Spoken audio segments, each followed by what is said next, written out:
Welcome back to the mini vlog. ನನ್ನ ಕಸಿನ್ದು ಮದುವೆ ಇತ್ತು, ಸೊ ನಾನು ಸುಜಯ್ ಇಬ್ರು ಹೊರಟ್ವಿ. ತುಂಬ ಚೆನ್ನಾಗಿ ಡೆಕೋರೇಷನ್ ಎಲ್ಲ ಮಾಡಿ ಲೈಟಿಂಗ್ಸಿಂದ ತುಂಬ ಚೆನ್ನಾಗಿ ಕಾಣಿಸ್ತಾ ಇತ್ತು ಚೌಲ್ಟ್ರಿ. ಸೊ ಫೋಟೋ ತೆಗೆಸ್ಕೊಳ್ಳೋಣ ಅಂತ ಒಳಗಡೆ ಹೋದ್ವಿ, ಮಧ್ಯಕ್ಕೆ ಸಿಗಾಕೊಂಡ್ಬಿಟ್ಟಿದ್ವಿ. ರಶ್ ನೋಡಿ ಯಾವ ಲೆವೆಲ್ಗಿದೆ. ಅರ್ಧ ಗಂಟೆ ವೆಯ್ಟ್ ಮಾಡಿದ್ಮೇಲೆ ಒಂದು ಫೋಟೋ ಸಿಕ್ತು. ಸೊ ಹೊರಗಡೆ ಬಂದ್ವಿ ಕಸಿನ್ ಜೊತೆ ಸ್ವಲ್ಪ ಟೈಮ್ ಸ್ಪೆಂಡ್ ಮಾಡೋಣ ಅಂತ. ಇಲ್ಲಿ ಮಧ್ಯದಲ್ಲಿ ಫೋಟೋ ಶೂಟು ನಡೀತಾ ಇದೆ. ಫೋಟೋ ಶೂಟ್ ಎಲ್ಲ ಆದಮೇಲೆ ಊಟ ಮಾಡೋಣ ಅಂತ ನಾನು ಸುಜಯ್ ಮತ್ತು ನನ್ನ ಕಸಿನ್ಸು ಬಂದ್ವಿ. ಆ್ಯಕ್ಚುಲಾಗಿ ನಾನು ಹೇಳಬೇಕಾದ್ರೆ ಮೇನ್ ಕೋರ್ಸ್ ಊಟನೇ ಮಾಡಿಲ್ಲ. ಇವಾಗಲೆಲ್ಲ ನನಗೆ ಹೊಟ್ಟೆ ತುಂಬೋಯ್ತು, ಅಷ್ಟು ವೆರೈಟೀಸ್ ಇತ್ತು. ಲೈನಾಗಿ ಕಂಟಿನ್ಯೂಸ್ ಆಗಿ ಬಡಿಸ್ತಾನೇ ಇದ್ದರು. ಬಟ್ ನನಗೆ ಇದಕ್ಕೆಲ್ಲ ಕಂಪೇರ್ ಮಾಡಿದ್ರೆ ಒಂದು ಸೀನ್ ನಂಗೆ ತುಂಬ ಇಷ್ಟ ಆಯಿತು. ಹೀಗೆ ಮಡಿಕೆಯಲ್ಲಿ ಮೊಸರನ್ನ ಬಡಿಸ್ತಾ ಇದ್ದಿದ್ದು ತುಂಬ ಇಷ್ಟ ಆಯಿತು, ಯುನೀಕ್ ಅನಿಸ್ತು.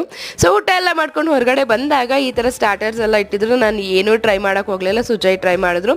ಇನ್ನೇ ಮದುವೆ ಅಂತ ಅಂದಮೇಲೆ ಕಸಿನ್ಸ್ ಜೊತೆ ಫೋಟೋ ಇಲ್ಲದೆ ಇದ್ದರೆ ಹೇಗೆ. ಸೊ ಕಸಿನ್ಸ್ ಜೊತೆ ಎಲ್ಲ ಫೋಟೋಸ್ ತೆಗೆಸ್ಕೊಂಡು ಸ್ವಲ್ಪ ಹೊತ್ತೆಲ್ಲ ಚೆನ್ನಾಗಿ ಟೈಮ್ ಸ್ಪೆಂಡ್ ಮಾಡಿಕೊಂಡು ನಾನು ಸುಜಯ್ ಇಬ್ಬರು ಮತ್ತೆ ಮನೆಗೆ ಹೊರಟ್ವಿ.